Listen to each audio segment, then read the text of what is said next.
En Él también vosotros, habiendo oído la palabra de verdad, el evangelio de vuestra salvación, y habiendo creído en Él, fuisteis sellados con el Espíritu Santo de la promesa. La Iglesia de Cristo, Ministerios Asociados Elim, presenta Palabra de verdad.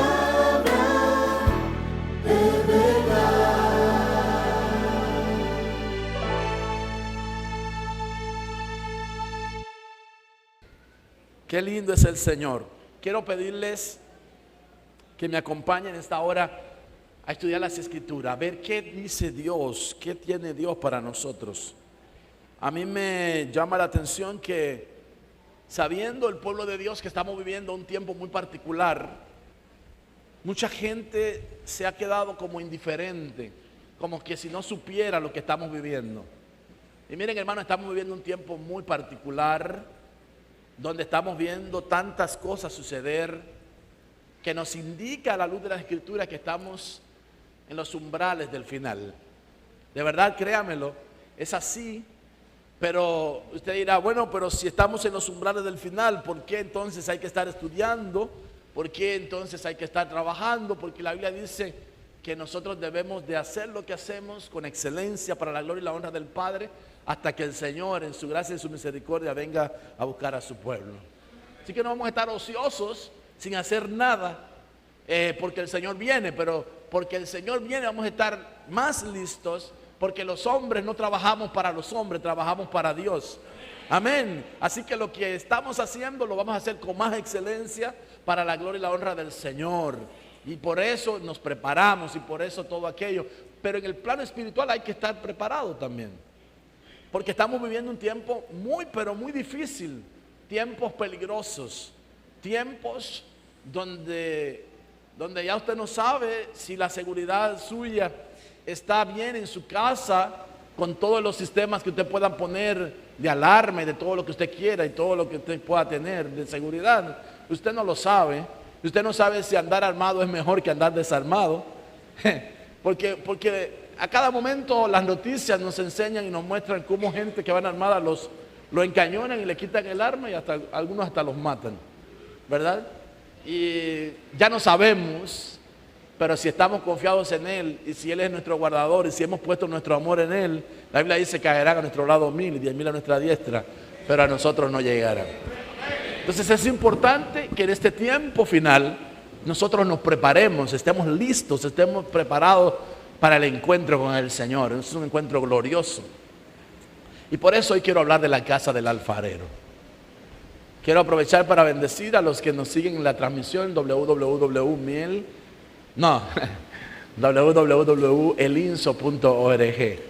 Amén. Bendecimos también a los de miel-rd.org, que son nuestros hermanos de nuestra iglesia central. La casa del alfarero es un tema sumamente importante. Es la octava profecía de Jeremías para la casa de Israel, de 12 profecías que él tuvo el privilegio de darle a ese pueblo, con la finalidad de que el pueblo se volviera a Dios.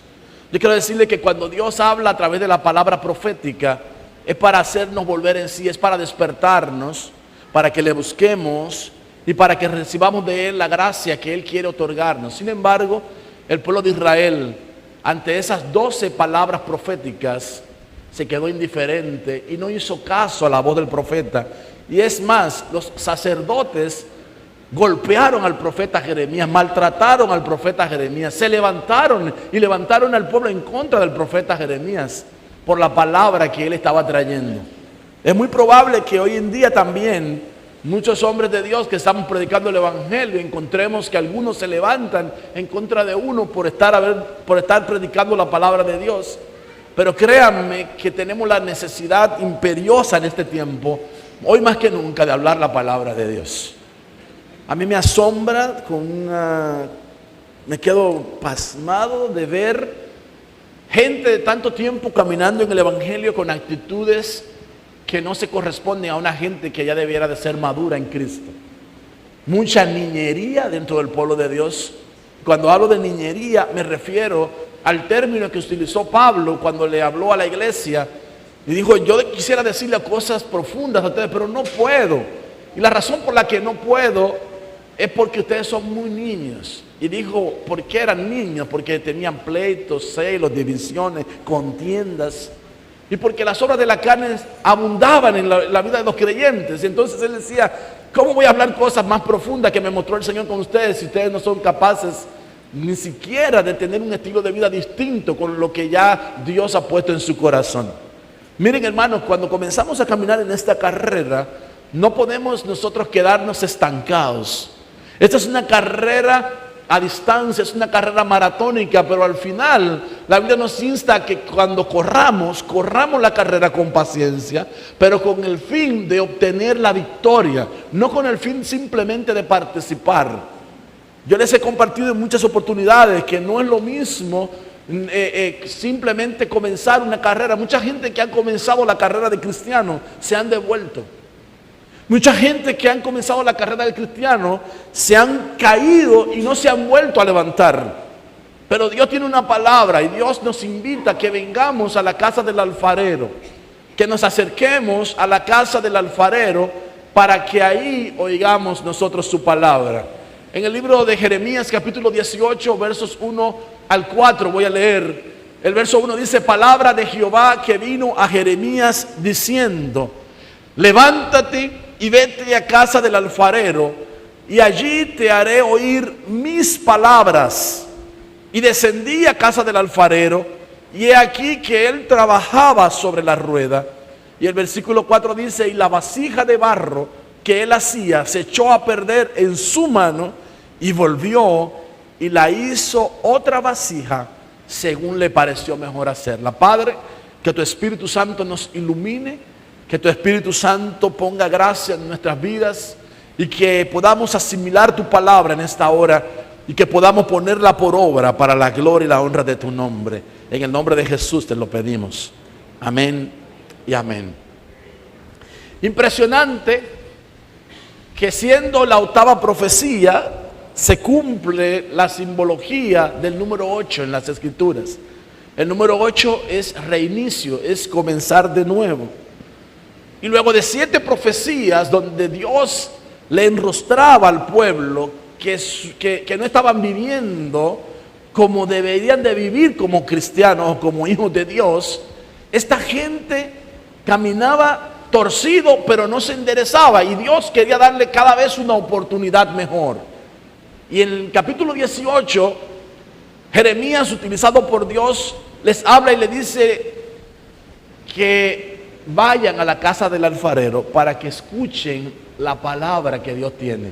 A mí me interesa que nosotros veamos esto, que el alfarero estaba trabajando y mientras él trabajaba tenía una vasija en sus manos a la cual él estaba tratando de darle la forma adecuada, pero la vasija se rompió en sus manos. Mucha gente se ha quebrantado en las manos de Dios. Pero le tengo una buena noticia, si es en la mano de Dios que estás, no te preocupes porque Dios va a hacer de ti una vasija mejor para la gloria y la honra de su nombre. Tal y como ahí lo dice, y volvió y la hizo otra vasija según pareció para él mejor hacerla. Entonces Dios tiene un propósito determinado. Quiero decirles que las vasijas de barro tienen mayor valor conforme a su terminación. Por ejemplo, no es lo mismo una vasija de barro recién terminada, así rústica, que una que ha sido pulida, que ha sido metida en el horno, que ha sido pintada, que ha sido trazada, que ha sido colocada en un lugar especial en la casa del alfarero para tener venta. Esa, por supuesto, es una vasija más cara. Lo que quiere decir es que dentro del pueblo de Dios sabemos distintos tipos de vasijas, así como la misma Biblia los relata. Pero mientras mayor preparación tengamos nosotros en el Señor, el enemigo va a buscar la manera de cómo quebrar esa vasija. Es una vasija muy costosa, es una vasija que tiene mucho valor. Y entonces el enemigo va a querer destruir ese tipo de vasijas. Sin embargo, Dios las reserva y las guarda para su propósito. Yo quiero que nosotros miremos que es importante entender que Jesús es el alfarero divino. La Biblia nos enseña en el libro de Job capítulo 10 y versículo 8 Él está hablando, Job, y dice, tus manos me hicieron y me formaron, y luego te vuelves y me deshaces. Job está reconociendo que quien le formó y quien le hizo fue Dios. Él está reconociendo la labor de Dios en su vida, pero cuando el trato que él estaba pasando era un trato muy difícil, era una disciplina muy dura, era una situación muy adversa la que estaba viviendo. Había perdido a todos sus hijos, tenía 10 hijos, en un mismo día los perdió a todos, perdió a sus siervos, perdió sus ganados, y era un hombre muy rico, tenía mucho ganado, todo se fue a pique en un solo día. Había perdido todas sus pertenencias, todo lo que tenía, y entonces este hombre desesperado le habla a su hacedor, le habla a su alfarero, al que está trabajando en su vida, y le pregunta, y luego te vuelves y me deshaces, tú me vas a romper, me vas a deshacer, Señor. Ustedes saben que toda la historia comenzó de la siguiente manera. Satanás se metió en el cielo en una reunión de santos y le dijo al Señor, ¿y tú de dónde vienes? Y él dijo, yo vengo de rodear la tierra. Y Dios le dice, ¿y no has considerado a mi siervo Job? Varón recto, varón justo, varón de buen testimonio, que no hay otro semejante a él en la tierra. Y entonces el otro, que lo conocía perfectamente bien, le dice, pero así como él está, ¿quién no te sirve? Él está diciendo, mira, este Job te sirve a ti porque él es un hombre rico, es un hombre adinerado, es un hombre que tiene muchos bienes. ¿Quién no te sirve de esa manera? ¿Sabían ustedes que hay mucha gente que tiene mucho dinero y no tiene tiempo para servir a Dios? Sin embargo, este hombre, dice la Escritura, que constantemente hacía sacrificios a Dios por sus hijos. Señor, no sea que un día mis hijos se me desvíen, no sea que un día mis hijos cambien de parecer y se salgan del camino. Y todos los días se presentaba delante de Dios, siempre ofreciendo sacrificios a Dios. La finalidad era para que Dios preservara a su familia, y de un buen golpe Dios le da el permiso a Satanás para que toque y mate a todos sus hijos y mate a todos sus animales y a sus siervos, sus criados. Y entonces cuando le viene la noticia a Job, él escucha al siervo que había escapado de aquel desastre, el informe tan triste que le da, y le dice, bueno, sin duda yo salí del vientre de mi madre desnudo, del polvo soy, al polvo volveré. Jehová dio, Jehová quitó, sea bendito su santo nombre. Hermanos, si en eso no se halló ningún despropósito. Sin embargo, cuando había pasado esa prueba tan fuerte, Satanás fue otra vez donde Dios y le reclamó, le dijo, pero déjame tocarle la piel, déjame tocar su cuerpo, porque lo que ha perdido es material, déjame tocarlo a sí mismo. Y cuando yo lo haya tocado, entonces vamos a ver si es verdad que Él te va a servir. Y ustedes saben toda la historia. La Biblia dice que le vino una sarna maligna a Job, y Job cogió un musú para rascarse y se rascaba fuertemente porque todo su cuerpo le picaba y estaba llagado completamente. Y entonces viene la fase crítica del trato en la Biblia de Job, porque este hombre, sometido a todas esas pruebas, se queda mudo y entra en un estado depresivo severo. Pasaron 7 días. Sus supuestos mejores amigos le acompañaban en silencio mientras él estaba meditando y absorto ante todo lo que le había sucedido y toda la desgracia que le había sobrevenido. Y cuando abrió su boca, maldijo el día en el que había nacido. Y ahí despertó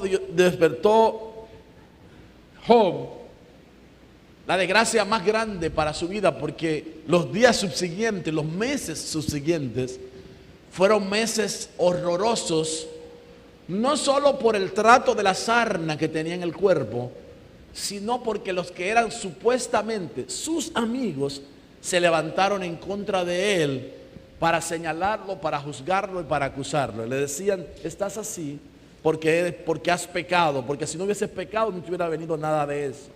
Y miren cómo somos los hombres tan ligeros para señalar a otros y decirle, estás pasando por esto porque pecaste, porque hiciste algo indebido, cuando realmente no es así necesariamente. La Biblia nos